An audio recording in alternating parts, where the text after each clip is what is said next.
महाराष्ट्र कर्नाटक सीमेवरील 47 किलोमीटर रस्त्याच्या रुंदीकरणाला मंजुरी मिळाल्याने अक्कलकोटला जाणाऱ्या लाखो भाविक व प्रवाशांना मोठा दिलासा मिळणार आहे। उपमुख्यमंत्री अजित पवार यांच्या निधनाच्या काळातील अल्पसंख्याक शाळा प्रमाणपत्र घोटाळ्याचे रेड कार्ड जाहीर करत रोहित पवार यांनी अधिकाऱ्यांवर गंभीर आरोप केले। भंडारदरा धरण शताब्दी महोत्सव समितीचा अहवाल प्रलंबित असतानाच मुदत संपल्यानंतर समितीत अकोल्यातील आजी माजी आमदारांचा समावेश करण्यात आला आहे।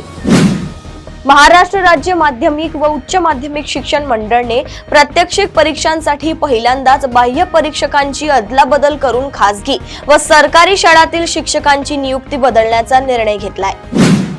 भिगवण येथे 21 वर्षीय तरुणीच्या अपहरण प्रकरणात तरुणी व आरोपींमध्ये महिनाभरापासून संवाद सुरू असल्याचे उघड झाल्याने हे प्रकरण प्रेम संबंध की गुन्हा यावर संशय निर्माण झाला आहे।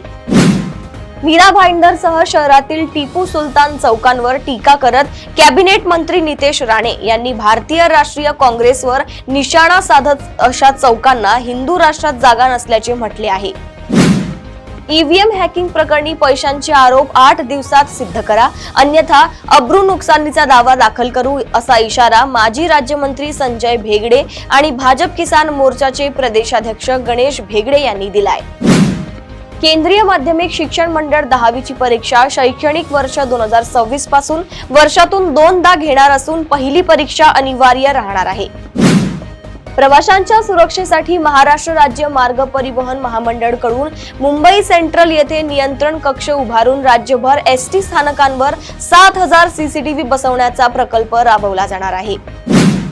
साक्षीदारांना व्हॉट्सअप सारख्या माध्यमातून समन्स पाठवणे वैध ठरवत मुंबई उच्च न्यायालय नागपूर खंडपीठाने विशेष न्यायालयाचे आदेश रद्द केला असून न्यायमूर्ती उर्मिला जोशी फाळके यांनी पोलीस कॉन्स्टेबलवरील खर्चही रद्द केलाय।